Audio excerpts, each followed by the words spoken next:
Quando desembarcamos em Nova York, naquela tarde de 23 de março de 1972, tínhamos saído de Chicago cerca de 2 horas antes. Na aproximação do aeroporto, Raquel, que tinha 4 anos, olhou pela janela para a cidade embaixo e proferiu o eufemismo do dia. Pensando que tínhamos regressado a Chicago, ela disse: só sabíamos para dar uma volta. Não, Raquel. Mal sabia ela que esta nossa viagem era somente o início de uma mudança de vida. Uma viagem que não terminaria com os seguintes voos de 9 horas para o Rio de Janeiro e a outra de 1 hora para São Paulo, onde aterramos quase 24 horas depois de sair de Chicago.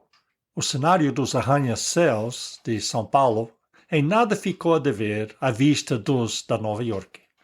Mas depois de passar quase 24 horas em viagem, até Raquel sabia que não tínhamos simplesmente subido para dar um passeio. Em obediência à chamada de Deus, qual não era a nossa alegria de finalmente termos chegado ao Brasil, onde iríamos passar o resto das nossas vidas. E foi isso que fizemos por 3 anos, até que Deus revelou o campo missionário que Ele realmente tinha em mente para nós. A Ilha da Madeira. Um lugar que nunca tínhamos ouvido falar. 3 anos e 3 meses depois, passaríamos pelo aeroporto de São Paulo novamente, deixando o Brasil para trás de vez, rumando para os Estados Unidos e daí, eventualmente, para Portugal. Ao desembarcarmos em São Paulo, não tínhamos a mínima ideia de que o Brasil era apenas o campo de treinamento para nosso trabalho na Ilha da Madeira. Lá onde passaríamos o resto das nossas vidas. Desta vez, durante 40 anos. A Madeira foi a escola que nos preparou para o nosso serviço atual aqui em Arkansas. Aqui, mais uma vez, vamos passar o resto das nossas vidas trabalhando para o Senhor. Por quanto tempo desta vez? Duração ainda desconhecida. Em verdade, não temos ideia de quantos outros lugares para onde Deus poderia nos chamar para passar o resto das nossas vidas. Temos passado o resto das nossas vidas servindo a Ele desde o dia em que Ele nos chamou quando ainda éramos crianças. E cada um destes locais foi um passo, um degrau, na preparação para os serviços destinados para nós no reino que Jesus estabelecerá na terra quando Ele voltar. Lá, passaremos o resto das nossas vidas servindo e adorando a Deus, eternamente. Nesta vida, estamos apenas no começo da nossa comissão. Mais uma vez, ao escrever a história de 1972, consultei o diário que mantive fielmente, mas notei uma grande diferença entre as entradas anteriores a 23 de março e as posteriores a essa data. Enquanto estávamos nos Estados Unidos, havia lacunas no registro. Dias e, de vez em quando, uma semana ou mais em que nada valia a pena notar. No Brasil, nenhuma página foi deixada em branco, e a maioria das páginas foi completamente preenchida, de margem a margem. Muitas vezes os dias foram longos e exaustivos. Mas todas as noites a última coisa que tinha de fazer era registrar os acontecimentos do dia, por mais cansado que eu estivesse. Tudo era novo e diferente e precisava ser gravado. Mesmo assim, muitos detalhes não foram incluídos no meu diário, mas pude recorrer às cartas que eu e Abby escrevíamos aos nossos pais quase todas as semanas. Depois da morte da minha mãe, em 2019, fiquei com maços de cartas que tínhamos escrito e que ela cuidadosamente guardou. Encontramos todas as cartas que lhe escrevemos do campo missionário no Brasil e em Portugal. Só nos últimos 9 meses de 1972, foram 23 cartas que forneciam outra perspectiva do que estávamos passando. Por uma questão de simplicidade, vou dividir nossa história no Brasil em anos civis. embora a vida não caia perfeitamente nas divisões do calendário. Para começar, o resto de 1972 foram os primeiros 9 meses num país estrangeiro. As únicas vezes que tínhamos estado fora dos Estados Unidos foram uma semana na Colômbia Britânica, no Canadá, e algumas horas do outro lado da fronteira, em Tijuana, no México. Em nenhum destes casos, a língua local constituiu um problema. Lidamos muito bem com o inglês canadense, eu acho, e nossa breve incursão no México não foi suficientemente longa para fazer um blip na tela do radar. Olhando para trás, esses primeiros 9 meses no Brasil foram uma espécie de gestação para nós como missionários. Tivemos de nos desenvolver o suficiente para que pudéssemos respirar sozinhos. Ainda havia muito para aprender e tanto crescimento a desenvolver, mas não estávamos numa incubadora. Até o final do ano, éramos uma família missionária lançada na vida, equipada para lidar com o nosso novo ambiente. Então, que finalmente estamos no Brasil. E o que foi diferente? Antes, o que não foi diferente? Comecemos pelas coisas que nos causaram a maior impressão nesse primeiro mês. A primeira vista da nossa nova pátria foi do ar, na aproximação à pista do Rio de Janeiro. A terra era vermelha, assim como os telhados dos edifícios baixos. As árvores eram verdes escuras e tropicais, uma indicação de que não estávamos mais em Chicago. Isso deveria ter me preparado para sair do avião. Quando partimos de Chicago, a temperatura estava por volta de 5 graus negativos. E quando chegamos ao Rio de Janeiro no dia seguinte, a temperatura estava na casa dos 30 graus positivos. Essas temperaturas Celsius. Passamos de temperaturas abaixo de zero, 5 negativos, para calor úmido de 30 graus em 24 horas.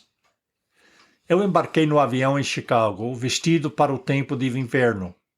4 camadas, camisa de baixo, camisa de manga comprida, colete e casaco de malha dupla. A malha dupla estava muito em moda naquela época. Quando descemos do avião do Rio, eu entrei de fato e gravata em uma sauna. E não fui só eu. Não havia ar-condicionado no aeroporto, onde fomos primeiro para a imigração. 4 ou 5 agentes de imigração estavam sentados atrás de uma longa mesa, sem cabines ou janelas. E vejam só como os tempos mudaram, hein? E as medidas de segurança também. Minha primeira visão, que ainda guardo na mente depois de pisar o solo do Brasil, é a imagem de um dos oficiais sentados à mesa, suando e se abanando com a gravata. Eu tinha na mão um maço de formulários que usei para tentar aliviar-me daquele calor. Na falta dos papéis, tenho a certeza que eu teria usado a minha gravata de malha dupla também.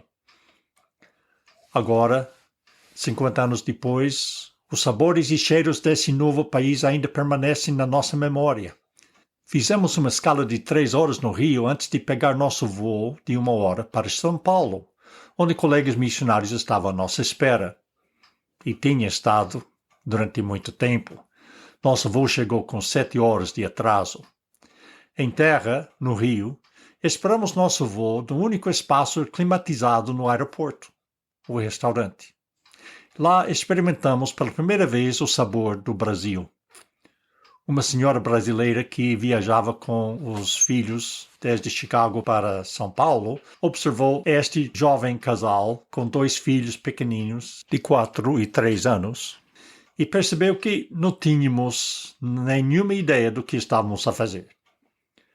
Ela foi muito amável, sugeriu que experimentássemos guaraná no menu de bebidas.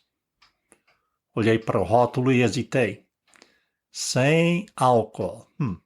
Eu não sabia nada, quase nada, em português, mas eu não precisava de um curso de línguas para saber o que álcool significava. Só faltava o H da palavra inglesa. Eu sabia português o suficiente para pronunciar a primeira palavra, mas não sabia o seu significado. A senhora viu a minha reação e explicou que sem quer dizer não tem. Mais uma palavra portuguesa adicionada ao meu muito reduzido vocabulário ativo. Então experimentamos a bebida Guaraná pela primeira vez. Um sabor que descrevi no meu diário como sendo um cruzamento entre cidra e ginger ale. Foi nesse restaurante que sentimos pela primeira vez o cheiro dos bifinhos de carne brasileira a serem fritos. Não consigo descrevê-lo e não sei se é a carne em si, o óleo ou qualquer tempero em que é frito. Mas vou reconhecê-lo se algum dia me deparar com ele novamente. E pouco tempo depois, no voo de ligação para São Paulo, bebemos café brasileiro pela primeira vez. A aeromoça nos trouxe pequenas xícaras e ditou o café de uma garrafa térmica normal. Duas coisas me impressionaram imediatamente. O café era morno e era doce, que era quase repugnante para mim, pois eu sempre tinha bebido café preto sem açúcar. Era quase um xarope. Descobrimos que os brasileiros adoram açúcar.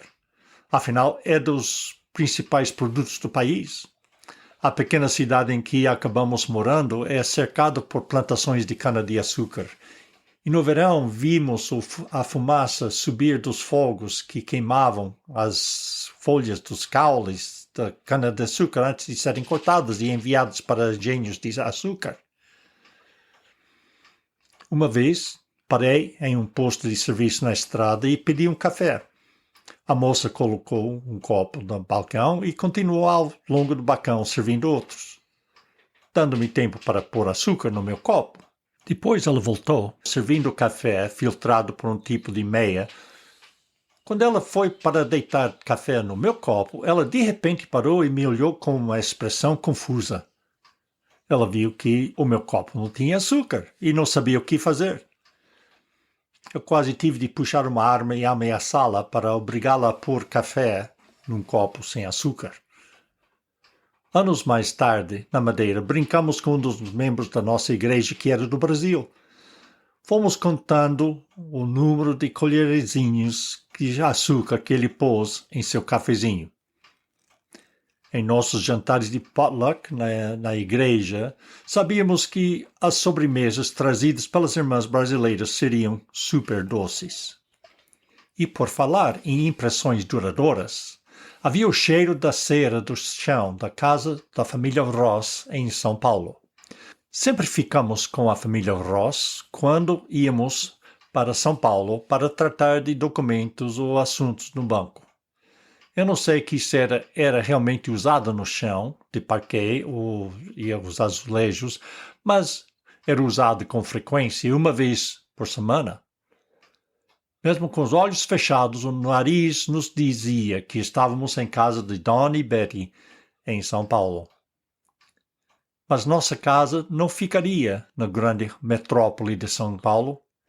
Havia uma casa nos esperando 400 quilômetros a oeste, na pequena cidade de Santa Cruz do Rio Pardo, perto da divisa com o estado de Paraná. A casa tinha acabado de ser consertada e pintada dentro e fora. A única coisa que faltava era todo o resto.